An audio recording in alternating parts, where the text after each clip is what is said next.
जी अस्सलाम वालेकुम, क्या हाल है? ठीक ठाक है। उम्मीद है आप लोग सब खैरियत से होंगे, ठीक ठाक होंगे। तो भैया आज की हमारी जो है sales and marketing ideas part 5 video है और ये एक बहुत इम्पॉर्टेंट वीडियो होने जा रही है। आज की वीडियो में जो हम डिस्कस करेंगे वो हैं इम्पॉर्टेंट मार्केटिंग स्ट्रेटजीज़ जो आपकी मदद कर सकती हैं आपकी सेल्स बढ़ाने में। भैया बात पता है क्या है, आज के ज़माने में प्रोडक्ट बनाना कोई मुश्किल काम नहीं है।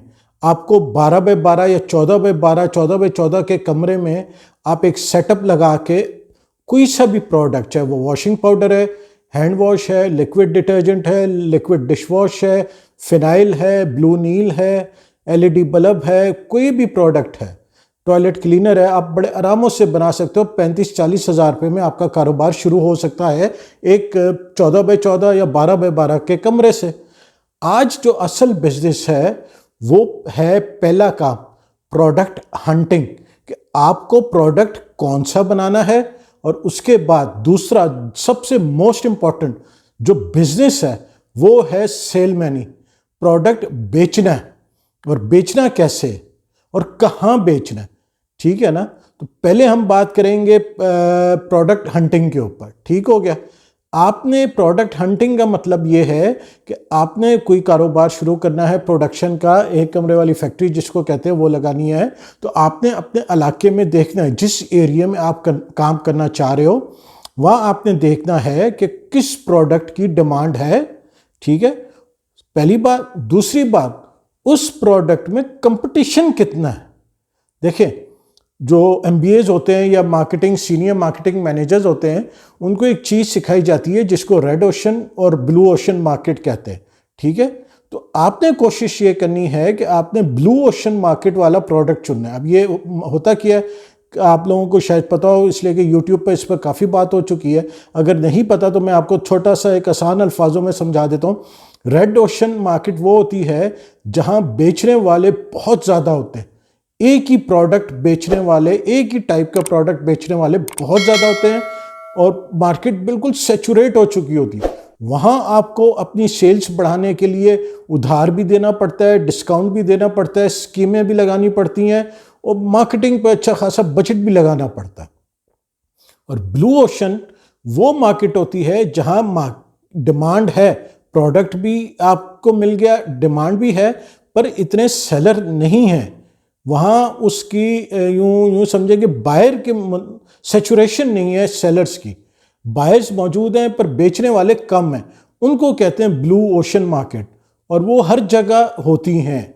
वो आपको ढूंढना पड़ता है। अब क्या ढूंढना पड़ता है? वो प्रोडक्ट ढूंढना पड़ता है, जिसको अब आगे मैं बात करूंगा प्रोडक्ट हंटिंग की, कि प्रोडक्ट हंटिंग क्या चीज़ होती है, आपने कौन सा प्रोडक्ट बनाना है, उस प्रोडक्ट की तलाश कैसे करनी है। फॉर एग्जाम्पल, मैं आपको एग्जांपल देता हूँ। फेविकॉल इंडिया में है, सब जानते हैं, और काफ़ी आप लोगों ने, काफ़ी सारे मेरे व्यूअर्स ने उसकी स्टोरी भी सुनी होगी कि एक चौकीदार था लकड़ी के गोदाम में, वहाँ फर्नीचर बनता था लकड़ी का। उसने देखा कि जो ग्लू फर्नीचर चिपकाते हैं, बनाते हैं, तो जो ग्लू इस्तेमाल होती है उसकी डिमांड तो है, पर वो एक बहुत मुश्किल प्रोसेस है कि 2-4 चीज़ें लेकर आना, फिर उसको पकाना, फिर ग्लू बनाना, जिसकी क्वालिटी भी ठीक नहीं, बदबूदार भी, मेहनत तलब भी काम है। तो डिमांड थी पर प्रोडक्ट अवेलेबल नहीं था। उस हिसाब से उसने उस पर रिसर्च की, चौकीदार था, रिसर्च की, अल्लाह ने उसको दिमाग दिया था, रिसर्च की, और वो एक ऐसा प्रोडक्ट बनाने में कामयाब हो गया। और वो बना ऐसे नहीं कि पहली दफ़ा में, पहला बनाया, लाके कारीगरों को दिया, टेस्ट किया, फेल हुआ, दूसरा बनाया, फेल हुआ, तीसरा बनाया, बेहतरी, वो कारीगरों से पूछता गया कि इसमें क्या चेंज हो, कैसे हो, क्या हो। 5, 6, 7, 8, 9 ट्राइयों बाद जाके कोई प्रोडक्ट बना जो सेट हुआ, क्वालिटी वाइज भी और परफॉर्मेंस वाइज भी सेट हुआ, तो फेविकॉल जाके बना, और आज इंडिया का वो बहुत बड़ा एक प्रोडक्ट ब्रांड है फेविकॉल। सब जानते हैं, आप लोग ने पूरी स्टोरी इसकी यूट्यूब पर सुनी होगी। इसी तरह आप निरमा का ले लें, पटेल साहब, उस ज़माने में 13 रुपये किलो वॉशिंग पाउडर था और लग्जरी था। उन्होंने एक बनाया फार्मूला जो 3 रुपये किलो उस वक्त बना, और उस क्या नाम है, कैटेगरी को कैटर किया, उस कंज्यूमर क्या नाम है क्लास को, उस पब्लिक क्लास को कैटर किया, उसके लिए वो प्रोडक्ट बनाया वॉशिंग पाउडर 3 रुपए के हिसाब से, जो एक बहुत बड़ी तादाद में मौजूद थी डिमांड, पर उसके लिए वो प्रोडक्ट मौजूद नहीं था। 13 रुपए का बिकता था, वो हर कोई उस टाइम अफोर्ड नहीं कर सकता था। इसी तरह आपने अपने एरिया में देखना है कि कौन सा ऐसा प्रोडक्ट है जो कि डिमांड में है पर उसकी सप्लाई या तो नहीं है या बहुत कम है। उस प्रोडक्ट के पीछे आप रिसर्च करें, उसमें आपकी मोनोपोली भी होगी और आप पहले भी होंगे, उसमें प्रॉफिट मार्जिन भी अच्छा होगा, वो बेचना भी आसान होगा, उसमें इतना किच किच नहीं होगी, क्या कहते हैं, किच किच नहीं होगी, ठीक है ना। तो ये मैंने बड़े आसान अल्फाज में समझाने की कोशिश की है, रेड ओशन और ब्लू ओशन। एक एग्जांपल मैं आपको और देता हूँ। सारी दुनिया लगी हुई थी फ्यूल एफिशिएंट गाड़ियां बनाने में, ठीक है। बहुत सारी टेक्नोलॉजीज आई कि कम से कम पेट्रोल में ज़्यादा से ज़्यादा माइलेज हो, डिफरेंट फ्यूल इंजेक्शन आया, स्प्रे सिस्टम आया, इलेक्ट्रॉनिक फ्यूल इंजेक्शन सिस्टम आया, काफ़ी सारे। इसमें टेस्ला आई, उसने देखा कि डिमांड है, लोग ऑयल की प्राइसेस बहुत फ्लक्चुएट करती हैं, उसकी वजह से काफ़ी परेशानी होती है, बजट लोगों के आउट हो जाते हैं, तो उसने बैटरी इलेक्ट्रिक कार इंट्रोड्यूस करवाई। डिमांड थी, अब वो चूंकि फर्स्ट था तो वो, अब आप देखो उसकी चली, तो अब बाकी सारी जितने ब्रांड्स हैं, बड़ी बड़ी गाड़ियां बनाने वाली कंपनीज हैं, वो सब हाइब्रिड और इलेक्ट्रिक गाड़ियों की तरफ आ गए।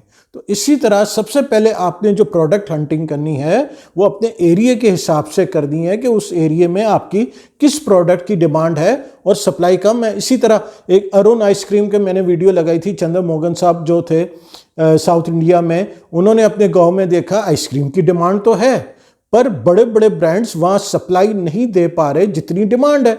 उसमें उन्होंने एक छोटे से कमरे में आइसक्रीम की फैक्ट्री लगा के आइसक्रीम का काम शुरू किया। आज इंडिया का वन ऑफ द लार्जेस्ट वो आइसक्रीम ब्रांड है अरुण आइसक्रीम।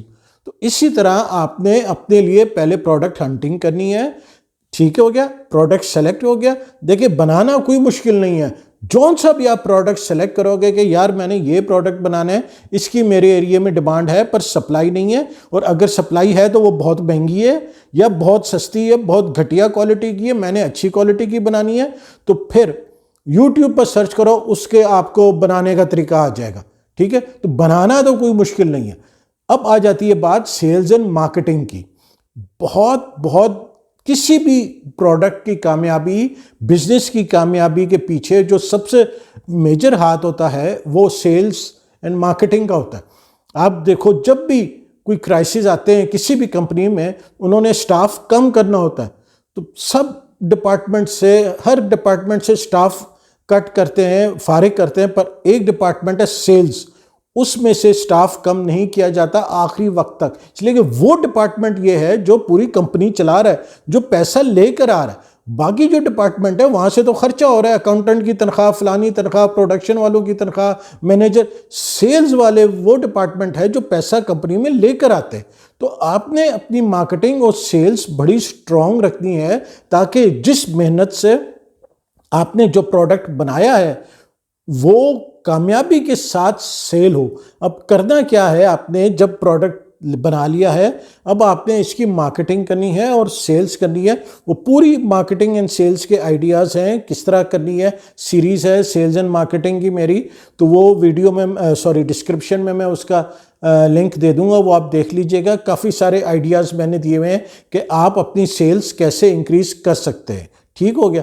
पहला काम आपने करना है प्रोडक्ट हंटिंग का, दूसरा काम आपने करना है प्रोडक्ट मैन्युफैक्चरिंग का, तीसरा काम आपने करना है उस प्रोडक्ट की मार्केटिंग एंड सेल्स का, ठीक हो गया जी। तो उम्मीद है आपको आज की वीडियो पसंद आई होगी, लाइक शेयर ज़रूर कीजिएगा और चैनल को सब्सक्राइब करना ना भूलिएगा। जज़ाकल्लाह।